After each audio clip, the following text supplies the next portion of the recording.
Sometimes it pays to not jump on every story of abuse that is reported on in the media, especially the secular media. Today I present one such case which involves allegations of abuse leveled against a Vatican priest by a former nun. The story got wide attention by the mainstream media, as you'll soon see, and, as is predictable, they won't be issuing a retraction anytime soon. There is an undercurrent going on right now of anti-Catholicism that has spiked in the mainstream press, which I may cover in the near future if a certain event comes to pass in the American political world. I don't want to make ghoulish predictions now, but there is going to be a major debate in the press involving politics, Catholicism, and the issue of life. That's why we've seen a ramping up of anti-Catholicism in the press again, almost as if it was the 1900s all over again. One thing is for certain, get ready to face accusations of there being a papist conspiracy against our sovereign, liberal, Masonic republic and the culture of death that it defends. But I digress. The story at hand is almost a typical story of a victim of clerical abuse coming out with accusations, but with a twist. The alleged abuse is heterosexual in nature, which is a statistical anomaly to say the least, at least in the crisis in the church. It is in fact such a statistical anomaly that it makes this accusation almost worth reporting on by itself. What makes this case more interesting is the fact that the allegations in question have long since been adjudicated by the Vatican and have for some reason popped up again in the secular news. Like I said, there has been a lot of anti-Catholic news in the media recently, and I think it has a purpose. But let's dive into the story at hand. This abuse case is not what it appears to be at first glance. From Jeff Bezos' blog, also known as the Washington Post. Vatican official who handled sexual abuse cases quits after being accused of sexual abuse. By Amy B. Wang, January 29th. A Vatican official who handles sexual abuse cases for the Catholic Church has quit 2 months after being accused of sexual abuse. How many times can you fit sexual abuse in one sentence? Anyway, let's continue. On Monday, Herman Geisler resigned from his position as Chief of Staff in the Congregation for the Doctrine of the Faith, a body that handles discipline in sexual abuse cases within the Catholic Church, according to a statement from the Holy See's press office. Geisler maintained his innocence but said he was resigning to protect the Church.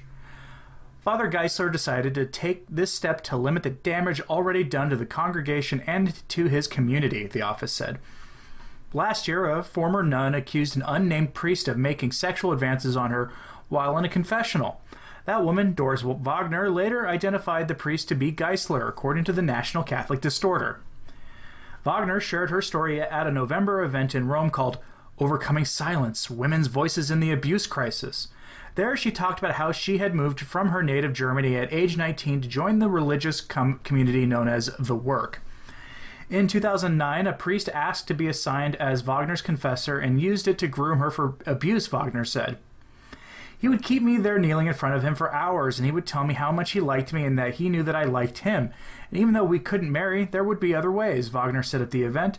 At some point, he would try to hold me and kiss me, and I simply panicked and ran out of the room. Wagner said she reported the behavior to her female superior and asked whether she could have another confessor assigned to her. When I told her, actually, I was extremely relieved that she didn't blame me, Wagner said. Instead, she said something like, "You know, I knew Father has a certain weakness for women, so we kind of have to put up with this." While speaking at the Rome event, Wagner did not identify the priest, describing him at the time as only another leading member of the community, a priest who to this day is working as capo officio, head of the office at the Congregation for the Doctrine of the Faith. However, several news outlets soon determined she could be referring only to Geisler, and Wagner confirmed it was him in later interviews. Earlier this month, Wagner told the National Catholic Distorter that nothing much had happened after she reported Geisler in 2014 to the Congregation for the Doctrine of the Faith. I got a response that stated Father Geisler had admitted and had asked pardon and was admonished, Wagner told the religious newspaper, and that was all. Wagner added it was ridiculous and symbolic of the Church's attitude towards perpetrators that Geisler remained in the high-ranking position within the Church. The National Catholic Distorter's Vatican correspondent, Joshua J. McElway, detailed why it would be particularly outrageous for no action to be taken against someone who had made sexual advances in the confessional. Solicitation in the confessional is generally considered very serious by the Catholic Church, which teaches that confession is a sacred opportunity for faithful to obtain forgiveness for sins and reconcile with God. A priest propositioning someone in the confessional is considered so serious that it is labeled by the Vatican as a grave delict, and judgment on such matters is reserved to the doctrinal congregation. The Code of Canon Law prescribes that a priest found guilty of solicitation, quote, be punished according to the gravity of the delict by suspension, prohibitions, and privations, end quote. It specifies, quote, in graver cases he is to be dismissed from the clerical state, end quote. On Tuesday, the Holy See press office said Geisler maintained that the accusation was untrue. He also asked the Church to continue a canonical process it had already started to look into the allegation. Geisler noted he reserved the right to take legal action. Advances made in the confessional, that's absolutely evil, isn't it? I mean, if it's true. I'm immediately suspicious about any story of any kind once the Washington Post reports on it, and for good reason.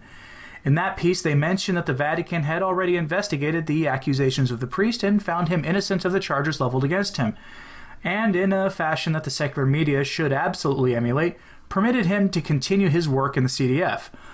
Often, even once found innocent of an allegation of sexual abuse, a person in the secular society charged with the crime of sexual assault or sexual abuse is utterly destroyed, treated like a pariah by society as a whole.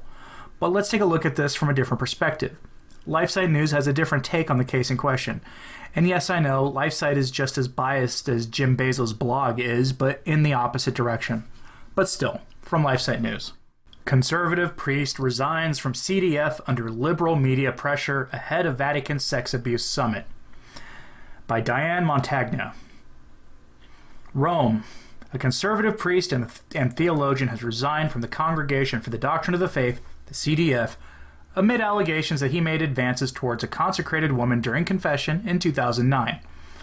But contrary to media reports claiming the accusation was brought forward in recent months, the priest was exonerated of the charge 6 years ago, following a Vatican investigation, and is emphatically maintaining his innocence. On January 21st, Vatican Insider and the National Catholic Distorter questioned why Austrian priest and theologian Father Hermann Geisler, 53, had retained his position as head of the CDF's doctrinal section. Why, they asked, has he remained in his role only 2 months after Doris Wagner, 34, a former member of the same religious family to which Geisler belongs, publicly claimed he had made advances toward her during confession. But on January 28th, the independent Catholic daily Die Tagespost reported that the Vatican's promoter of justice had investigated Wagner's allegation in 2013 and ruled in favor of Father Geisler. A senior Vatican prelate has confirmed to LifeSite the accuracy of this latter report. Meanwhile, the timing of Father Geisler's resignation from this key doctrinal role to CDF raises an important question. Who will Pope Francis choose to fill the post before the upcoming Vatican Summit on clerical sex abuse in February? On Tuesday, January 29th, the Congregation for the Doctrine of the Faith issued a statement saying that Father Geisler had resigned in order to limit the damage already done to the congregation and to his community, end quote. Father Geisler is a member of the Familia Spiritualis Opus religious community, more commonly known as The Work, or Das Work. Regarded as quote-unquote conservative, Father Geisler has served as a CDF official since 1993, and in 2009 was appointed as director of its doctrinal section. Last year, Geisler opposed the German bishop's decision to allow Holy Communion for some Protestant spouses. According to the January 29th statement, Father Geisler, quote, affirms that the accusation made against him is untrue, and asks that the canonical process already initiated continue, end quote. Further noted that he also reserves the right for possible civil legal action, end quote. The Die Tagespost report. According to the January 28th article in Die Tagespost, Father Geisler has always denied Wagner's accusation that he made advances towards her in confession, quote, and he continues to deny it now, end quote. The German daily said he resigned because he could, quote, no longer withstand increasing pressure, end quote, and wanted to spare the CDF and his religious community of damage. The report further noted that Doris Wagner, who was a consecrated member of The Work until 2010, has been leveling serious accusations against the community for years. Her main accusation is that the community's formation process fosters abuse, the German weekly said. According to Wagner's own account, she had sexual relations with 2 priests at the religious congregation, Die Tagespost recounts. Wagner later called the relationship with the first priest rape, but later married the second priest, it said. Both German and the Austrian public prosecutor's offices have said the accusations of rape against the first priest is unfounded because it was a matter of consensual sexual intercourse between two adults, the German weekly continued. That's charming. Consensual or not, the question does remain if the priest was ever disciplined. That's a very good question. Despite the ruling in 2016, Wagner published a book titled Nicht mehr ich, Not Me Anymore, in which she continued to describe the first relationship as rape and detailed her struggle to, quote, regain her strength, end quote, and, quote, leave the community, end quote. According to Die Tagespost, Wagner did not mention her relationship with the second priest, to whom she is still married. Her surname, in fact, is now Reisinger. The report noted that Wagner also accused Father Geisler of having crossed boundaries during confession. Initially, it said she only made allusions to the accusations. But in September 2018, she spoke to the German weekly Die Zeit, which identified the priest as Hermann. And if you want to read the rest of this, you can on LifeSite's website. A link is on the sources blog as usual. LifeSite describes the organization she spoke before as a dissident group.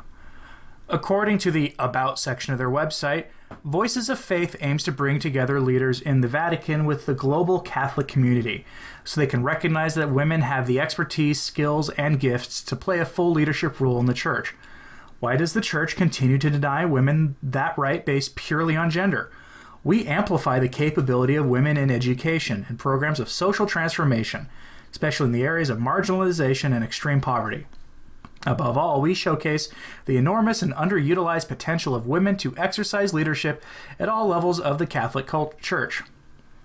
I know that dismissing things because of feminism is almost a meme now, but hear me out, at least on this issue. That mission statement is filled to overflowing with the kind of nonsense we expect out of the Women's March in D.C.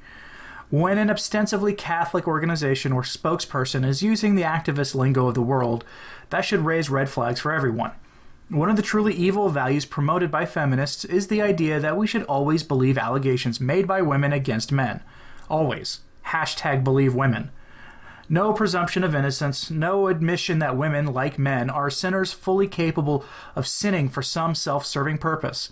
Sexual abuse is a complicated problem, a social evil that is the result of sin, the culture of death, the assault on purity, and the sexualization of everything and everyone, including children. To use it as a political weapon is sick. And make no mistake, organizations like Voices of Faith are political activist organizations first. I'm not expressing skepticism because it's a woman leveling a charge against a man. Far from it. I understand fully the reality of sexual assault in the broader culture. I'm dubious of her claims because of both the organization she chooses to associate with and because of the investigation that was undertaken 6 years ago that exonerated the priest in question, not to mention her personal history. I don't particularly care about the priest being described as conservative, partially because in the conciliar church I'm not even sure what that means, aside from this priest taking the obviously correct position on communion for Protestants. Does he object to women wearing yoga pants at Mass? How about people leaving right after Holy Communion? Regardless, unless there was some nefarious plot in the Vatican to keep a priest who amounts to a lifelong ecclesial bureaucrat in his job, despite it probably being very easy to replace him with sycophants of the current hierarchy, the process exonerated him. So ask yourself this. Why is his story coming to light now? Why is this just another anti-Catholic story hitting the press in a close proximity to a lot of other stories in the past couple of weeks? I think I know the answer to that, but I'm going to remain cryptically silent on it, at least until next week, assuming that it's a slow news week in the church. If you like videos like this, like and share this video and subscribe and click the notification bell below. If you're interested in supporting my work, there are various options in the description below, including Patreon and Subscribestar, along with my social media, the Sources blog, and the Return to Tradition Facebook page. Thanks for listening. I'm Anthony Stein. Ave Maria.